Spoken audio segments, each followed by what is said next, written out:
Now, it's being called Legalization Day. Washington State, on the west coast of America, has become the first US state to legalize the possession of cannabis. It means that, as of today, you can't be arrested by state police for possessing an ounce or less of the drug. In January, a second state, Colorado, will follow suit. So could it start a global shift in the way cannabis and other drugs are viewed in law? Matt Fry is in Seattle, in Washington State tonight. Matt. Well, Chris, we don't know about the global shift, but there's certainly a shift in America. But the overall picture, to be honest, is rather mixed, rather schizophrenic, if you like. So yes, it is legal here in Washington State. It will be legal in Colorado, but it is still a federal offense across the nation. There are still 800,000 Americans in jail because of cannabis, and it is still officially classed as a Schedule I drug, the same as heroin. And what I found rather surprising is there's been very little debate in this state about the health impact of legalizing cannabis. If anything, what people witnessed last night, they thought was a piece of history at the stroke of midnight. Does anybody need a drink? 4, 3, 2, 1. Not exactly New Year, but a new era for people who like cannabis. Everywhere else in America, you can still be arrested for doing this. Smoke bubbles of freedom. But not here, not in this state. So right. This is the BMW of smoking apparatus, for real. Thank them, amongst others. This is like when the first bricks came out of the Berlin Wall, and people saw, wow, the wall could actually just come down entirely. That's what it feels like to me. Their campaign has spent many years and over $6 million in advertising and lobbying to make marijuana mainstream through the ballot box. This is the new clean-shaven face of ganja. And look, the world doesn't end. And that's their point. Cannabis should be treated like wine or beer, legalized, advertised, and taxed. But they would never have got here if the ground hadn't been prepared by the widespread use of medical marijuana. Even the toasty rolls on the bottom are gluten-free? Gluten-free, but full of hash. This place is a medical dispensary that looks and feels remarkably like a candy shop. And yes, they even sell weed lollipops. That stuff looks so good. It's really pretty. It smells really delicious. Officially, these are still patients, not customers, and they still need a doctor's recommendation to come here. I have chronic pain in my shoulders, and it helps to relieve the pain so that I can go to sleep. But one day soon, this may morph into a cannabis cafe. Thank you. Half off hash Wednesday. You buy a hash, you get half off your next one. Friday is Free Joint Friday, which is one of our more popular days. Yeah, I can imagine, yeah. Shy by name, but not by nature. The man behind the joint has all the flair of a car salesman and the vision of a tycoon of toke. I feel that Seattle is going to become a mecca for people wanting to come visit us. People from Oregon, people from Canada. You'll become the new Amsterdam. Yes. A store that I would love to open would be by the airport, because people would love to fly in and experience cannabis. Seattle is an iconic, groundbreaking city that has already given the planet the experience of Starbucks, Amazon or Microsoft. So why not the worldwide weed? Washington State regards itself as a bit of a laboratory chamber for the next big social experiment in America. Supporters of legalization think that it's as important as the end of alcohol prohibition in 1933. And yet things are a little bit more complicated. Today, basically what has happened now is that you can legally possess an ounce of marijuana, but you have to commit a crime to obtain it. Does that make sense? No, it doesn't. Welcome to the strange new world of Commander Pat Slack, who hasn't been cutting drug users much in his 43 years on the police force. He regards the new law as dangerously incoherent and ineffective. Do you think this ends the war on drugs? No. Why? The cartels that are involved are not just selling marijuana. They're heroin, cocaine, methamphetamine. So they'll just switch to the other drug and move forward. Until now, it's only been the cartels who've turned dope into a multi-billion-dollar business. That may be about to change. Recreational or medical cannabis, so. Hillary Bricken is a cannabis business attorney, and since the vote, her phone has been ringing off the hook with questions from potential investors. it's not the breakdown of society, it's not young people turning their backs on morality. It really is the opportunity to build an industry, regulate it, and make it safe. And we have only had this opportunity really one other time from the ground up, and that was with alcohol. I mean, if you look at Jim Beam was a runner, now he's a household name. Are healthy and they're as nice as they can be. Gorgeous looking plants, aren't they? Eventually, they want to turn small grow rooms into giant greenhouses for mass production. Once upon a time, this plant defined America's counterculture. Now it has two irresistible allies, the law and money. Put that in your pipe and smoke it.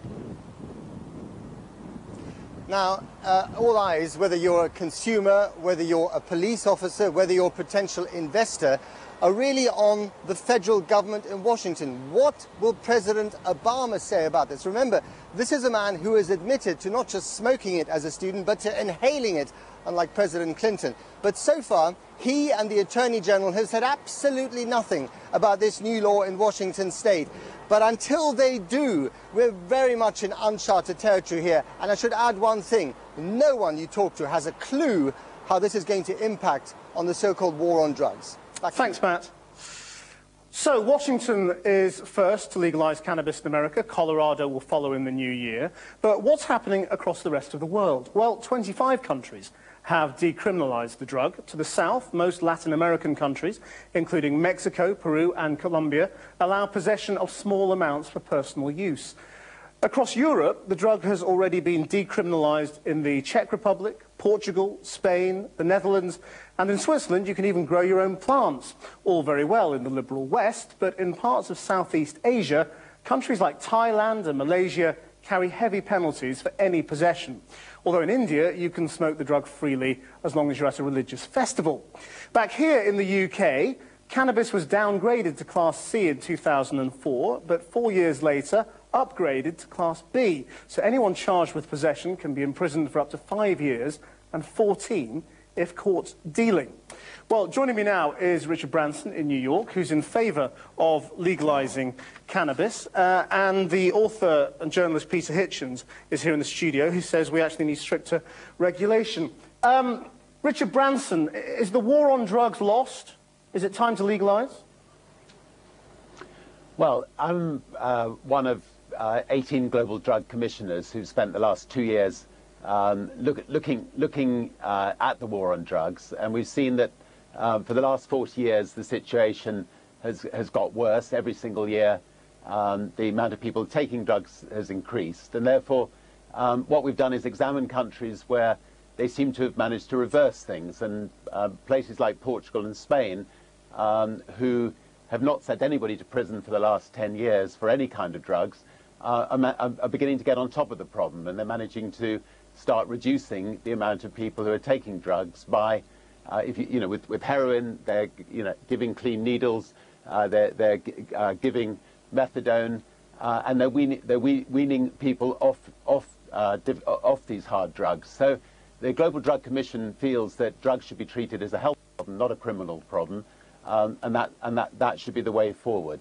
Peter Hitchens, if it works in Portugal, then why not here? Well, first of all, the jury is still out on what's actually going on in Portugal, and let's not rush to judgment. But this country has been taking part in the biggest experiment in drug decriminalisation in the world since 1971, the passage of the Misuse of Drugs Act, which effectively de jure began the decriminalisation of cannabis.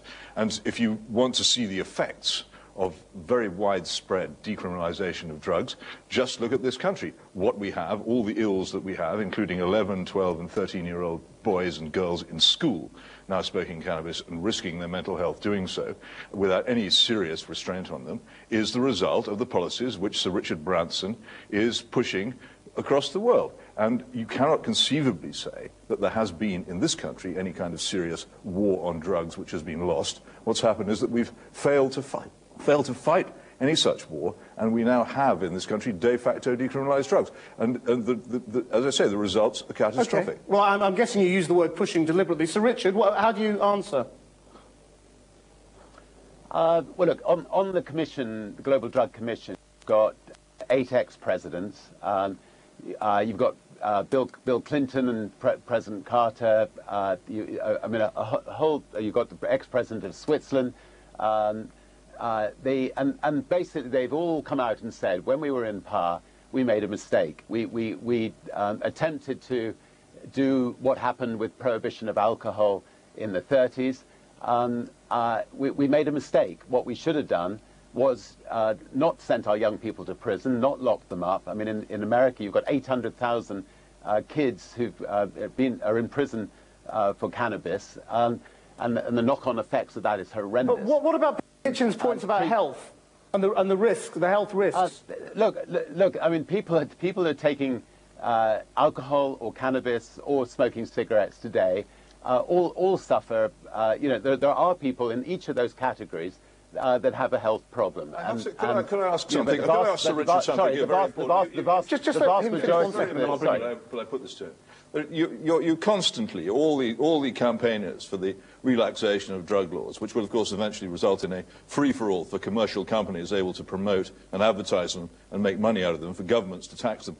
All these people constantly cite cigarette smoking and alcohol. If alcohol were as little used as cannabis were in this country, or if tobacco were in its infancy in this country as cannabis is, would you be campaigning for the legalization and the mass sale of tobacco and cigarettes and of alcohol? Of course you wouldn't. The idea that because we have 2 dangerous poisons in our country, we should have a 3rd legal poison seems to me to be logically absurd, verging on the idiotic, and I'm amazed that any intelligent person can put it forward. Sir Richard?